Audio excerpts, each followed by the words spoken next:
This is Slaughter Talk, episode 4. My name is Wilfred, and thanks for joining. Busy agenda for today. We will be reviewing Liverpool's first preseason match with Arne Slot against Real Betis in Pittsburgh. We will touch base on some of the players who reported back, review the starting lineups for Arsenal, and the post-match analysis. But first, let's dive into Real Betis. Last Friday, Liverpool squared off against Real Betis in Pittsburgh on a perfect 77-degree night. Looking at the available squad, Liverpool lined up with their strongest 11 that they possibly could. Starting at goalkeeper, they had Kelleher, Tsimikas, Vandenberg, Kwanzaa, and Bradley across the back.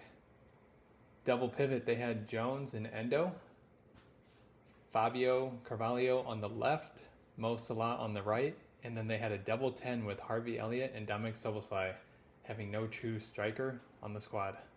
Before looking at the team as a whole, we will check on some individual players. Kelleher at goalkeeper did not have much to do as Liverpool only faced one shot on target all game. Early on, Kostas Tsimikas had a lot of activity moving forward. The manner in which Kostas was getting forward is not one that we're used to seeing. Instead of staying wide and throwing in crosses like he's used to, Fabio Carvalho stayed awfully wide, leaving space for Kostas to cut inside and make some inside runs. The inside runs with Kostas is a good look, and I think one that Liverpool will be coming back to in the future. Playing off of Kostas, I mentioned Fabio. Fabio Carvalho stayed awfully wide in the game. He did not have too much involvement early on, as he seemed to not be fitting in the position.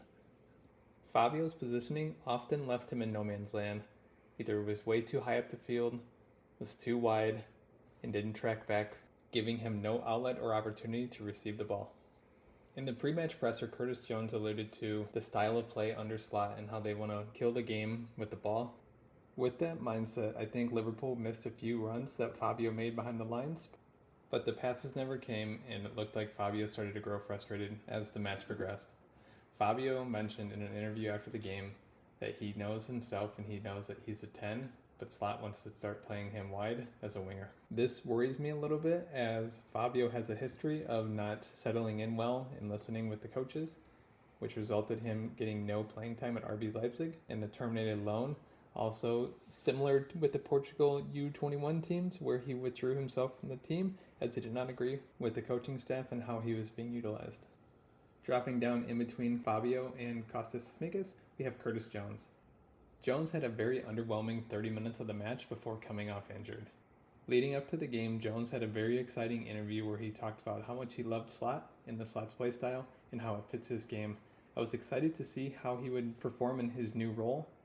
I'm unsure if it had anything to do with the first match of the season, the first match under Slot, or really being the first match where Jones has played as a number 6, but Jones really never got going and got involved in the match. Shortly before coming off, you could see Jones kind of moving his leg in a weird motion with his knee, but then later was subbed off in the 30th minute. The other number 6 alongside Jones was Endo.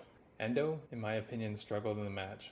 It seemed a bit too fast for him, similar to when he first got to Liverpool. With Slot's style being very free-flowing, Endo seemed to be just a step behind in multiple parts of the game. Endo mainly played on the right for the 6, but then in parts of the game, he flowed to the left of the field and then struggled tracking back, where he picked up his yellow card at one of the challenges that he just could not get caught up to. The turnaround Endo had last season after joining Liverpool gives me hope that this is just a learning curve and he needs to adapt to the playstyle that Liverpool is doing. Under Klopp, Endo was a true hunker-down number 6, playing the roles similar to Fabinho, where you knew where he was going to be and it was stopping the counter. Bradley played at right back and had a strong performance. He had a lot of getting forward, did not cut inside as much as Kostas did, but still provided some value in the offensive attack. There were 1 or 2 runs that Bradley made that the ball was made down the line, giving Bradley space to receive the ball and set up a pass to the box. Liverpool playing without a true striker was very apparent in those situations where when the ball was played, there was nobody home to put it away. Next up, we've got Harvey Elliott playing as a left side on the double 10. Elliott, just like Fabio and Curtis Jones on that left side, just did not fit what was going on. Elliott was very uninvolved early on, playing a bit too high in my opinion, unable to play the link-up role between him, Jones, Fabio, and Tsimikas on the left, kept him in no man's land a little bit. There was a time or two where the ball fell to his feet near the top of the box and was just not able to convert. Up next, we got Jarell Kwanzaa. Kwanzaa played the right side center back and had a pretty strong game. Liverpool did not have much need on the defensive front, but when he was called upon for aerials, he was there, he was winning them, and getting possession back. Kwanzaa did get out of position once, causing him to get turned. In doing so, he drew the foul and picked up a yellow card. Looking over Kwanzaa's left shoulder, we have Sepp Vandenberg. Vandenberg was the leader of the defense during that match. He got everybody in line, he was very vocal, keeping the back line active, getting Endo and Curtis Jones' attention, and Liverpool's play throughout the back all started with Sepp Vandenberg. Sepp looked very calm, cool, and collective while sucking the attackers in to be able to pass through them and play through the press. In the aerial game, he had a couple good one-on-one, slowing the defenders down on a counter, and overall impressed me. Sepp is one who has been very vocal about wanting to leave Liverpool, but he's also mentioned he's big on wanting playing time. It's no secret that Virgil's getting older and the best days are coming to an end. Sepp looks like a clear person who can be the heir apparent to Virgil and command the defense. The Dutch connection between Vandenberg, Virgil, and Slot can encourage him that there's an opportunity for him at Liverpool, as he needs to understand that he is behind one of the best center backs in the league, so his playing time might not be as soon as he wants, but it's clearly going to be there. There's plenty of cup games, and as of right now with the center back depth, I think Liverpool's going to have to rotate to keep everybody healthy and energized for the season. Next in the starting 11 we had Mo Salah. Salah was very uninvolved early in the match, as just like Fabio, he seemed a bit wide and didn't have a place where the buildup was coming from. As the match progressed and Bradley started pushing up higher along the outside, Salah found himself in the middle a little bit more and sometimes dropping deeper. Doing that caused a nice link up with him and Dominic Szoboszlai. Around the 34-minute mark, Szoboszlai received a pass that freed Salah as he got behind the defenders. Salah was able to run with the ball at his feet, hold up just a little bit to throw a pass up for Dominic Szoboszlai to put it home. Salah did not have many real chances to score in the match, but his passing when he got the ball was very good. He was also able to release Bradley down the flank, which resulted in another shot for Liverpool.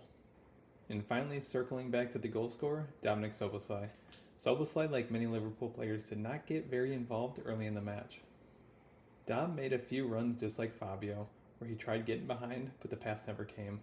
He saw a little bit of frustrations as he would throw his hands down to say play the ball, or look up into the sky as like, why did the pass not get made?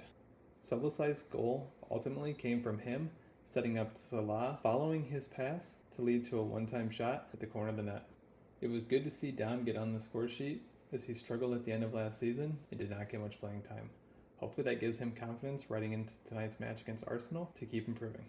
A few of the subs to highlight. Coming on for Curtis Jones after he got injured in the 30th minute, we had Trey Nyoni.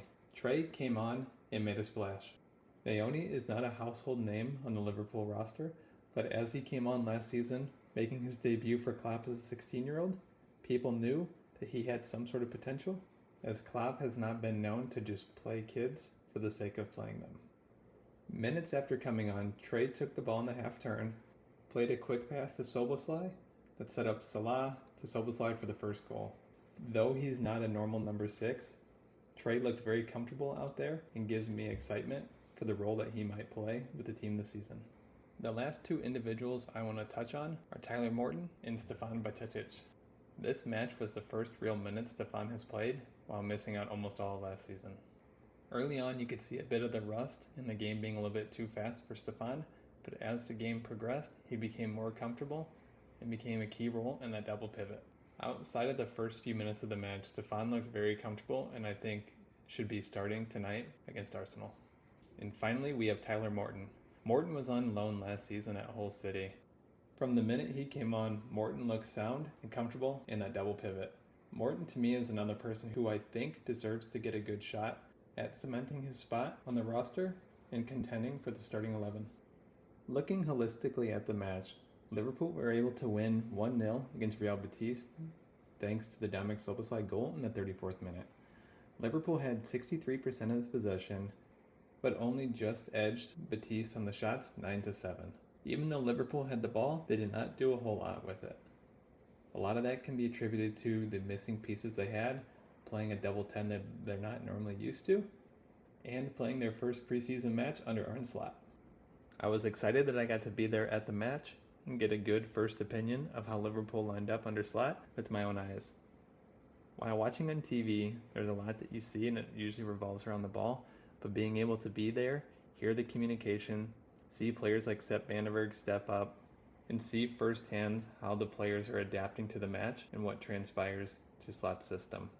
Due to the extreme heat, there were 2 timeouts, one in the first half, one in the second half, where players were able to take a water break, and you could see the coaching with Slot talking to his players. Just outside of the water break is when Liverpool were able to get their first goal. Whether or not you can attribute the goal to what was said during those water breaks, it's nice to see that Liverpool have multiple opportunities early on in the season under Slot to be able to talk about what they're seeing, make adjustments, and get familiar with the play style. There have been 3 players who have returned to the squad to start training since the Real Betis game. Diogo Jota returned the day of the game and was able to resume training. Konate and Gravenberch showed up yesterday, so it'll be unclear on whether or not they will feature in tonight's matchup. Slot's selected starting 11 were able to log 60 minutes of the 90-minute match against Real Betis, and I expect it'll be similar tonight against Arsenal, as the players need to continue to get familiar with Slot and his play style.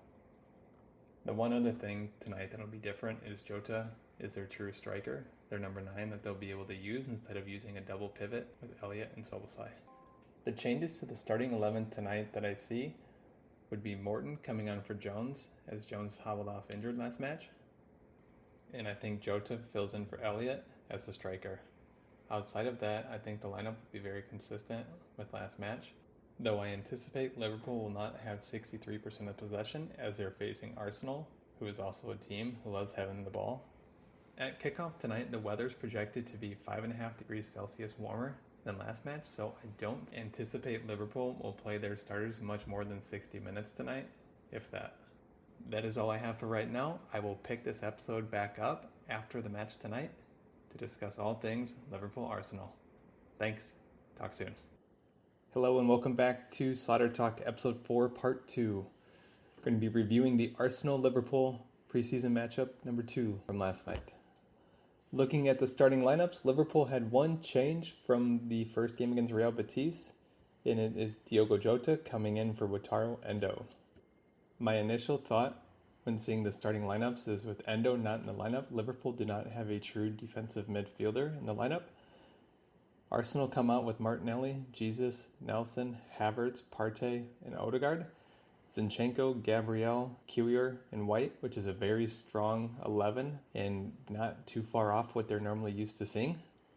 At goalkeeper, they're definitely missing David Raya, but in terms of the outfield, Saliba and Declan Rice are the 2 notable names that I think would be in the starting lineup.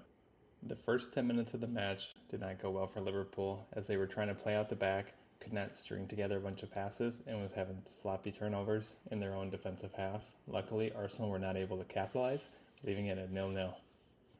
The few times in the first 10 minutes Liverpool were able to get into Arsenal's box, Elliott had a couple poor decisions where he did not find the pass to Salah for one of the runs, and the other one he held on to it for too long and got the ball dispossessed from behind.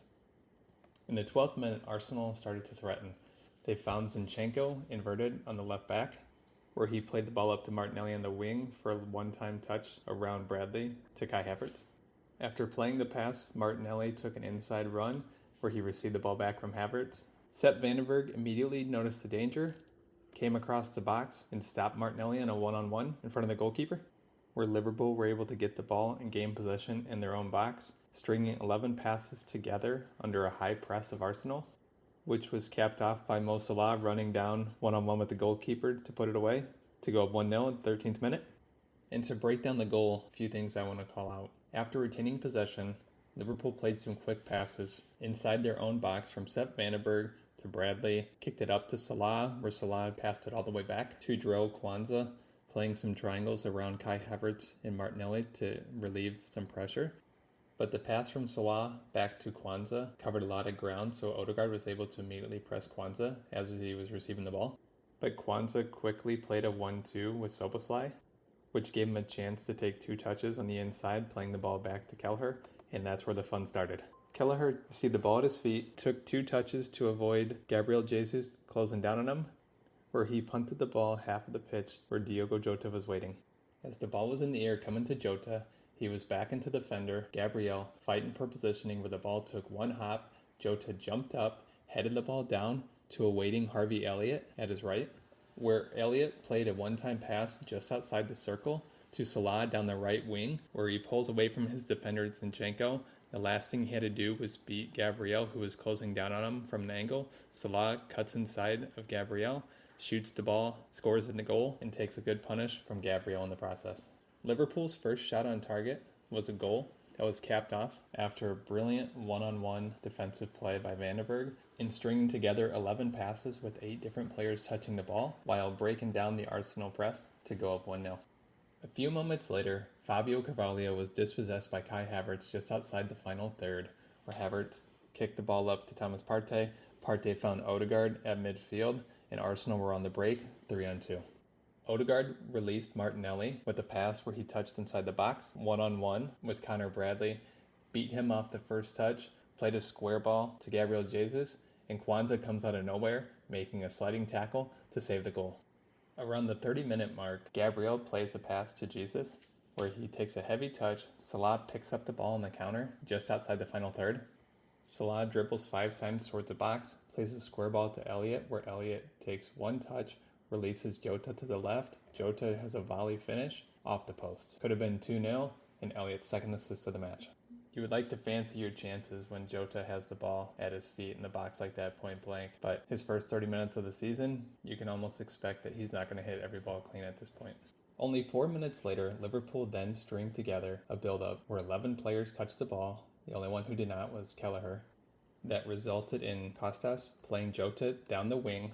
After taking a few touches, Jota cuts inside on Kiwior, where he finds Fabio Carvalho, who flips it across the box to Salah. Salah plays it to the top to Bradley. Bradley lays it off to Dominic Szoboszlai. Szoboszlai makes a defender miss, makes another defender miss, kicks it to Elliott. Elliott takes a turn, finds Fabio making a run behind the defense, plays a chip ball over the top, and Fabio volleys it home, giving Elliott his second assist and Liverpool a 2-0 lead. Liverpool, when they were able to successfully play through the Arsenal press, strung together a bunch of passes, getting almost the whole team involved every time, ending in some goals. It's just a glimpse of what I think Liverpool can do with Slot, as they still have a young team that's learning the system, but it's exciting to see how they're playing so far early on. The 2-0 lead was not able to be enjoyed for too long, as Arsenal had a corner around the 38th minute that Liverpool were able to defend easily, but upon the clearance by Kwanzaa, the ball fell to Jesus outside the box, where he kicked it to Zinchenko on the inverted. Zinchenko played the ball up to Martinelli. Martinelli played a pass into the box. Fabio Carvalho made a diving deflection, which fell to the feet of Odegaard. Odegaard took one step, put Tsimikas in a spin cycle, leaving Odegaard with nothing but space in front of the goal. Carvalho comes running across the box to help, where Odegaard's shot gets deflected off Carvalho's feet, falls to Havertz for an easy tap-in goal. In the dying minutes of the first half, Liverpool had one more opportunity, where Salah played the ball from the top of the box inside to Jota, where he fluffed his shot and sailed it over the net. This was another attack of quick passes resulting in 6 players touching the ball, a bunch of one-time passes, a few dribbles, and a volley finish that was missed. That wrapped up the first half with Liverpool up 2-1. Upon halftime, Jota, Jones, and Bradley were subbed off. It was said before the match that Jota was only going to be playing 45 minutes of the match due to his fitness. Jones was probably expected as he came off injured in the first match, and I'm unsure of why Bradley was subbed off at this time. As the second half progressed, it was a lot of one-way traffic with Arsenal pinning Liverpool back, making them suffer, and trying to get the equalizer. Early in the second half, Arsenal strung together a bunch of passes that resulted in a good shot from the corner of the box, forcing a save on Kelleher, where he stood strong and shooed the ball out for a corner. Arsenal came knocking a few more times with headers off corners, crosses after fouls, and some breaking runs into the box, but nobody was home. Liverpool's defense stood strong, and as the new guys came on, Liverpool seemed to look a little bit more compact each time, preventing Arsenal from getting any real good opportunity to tie the match. There was one moment late in the second half before the game ended where Liverpool got a counter. Blair kicked the ball to Nyoni. Nyoni was on the run outside the box, took a shot, and it was saved. Nyoni was able to get tracked down, but if he had a little bit more speed, I think he could have had a better shot for a goal. A few of my talking points from the end of the match. 1. Liverpool against teams like Arsenal showed today that they were able to suffer in those moments where they're not going to be able to have possession while only having 39% possession in the match and bow just fine.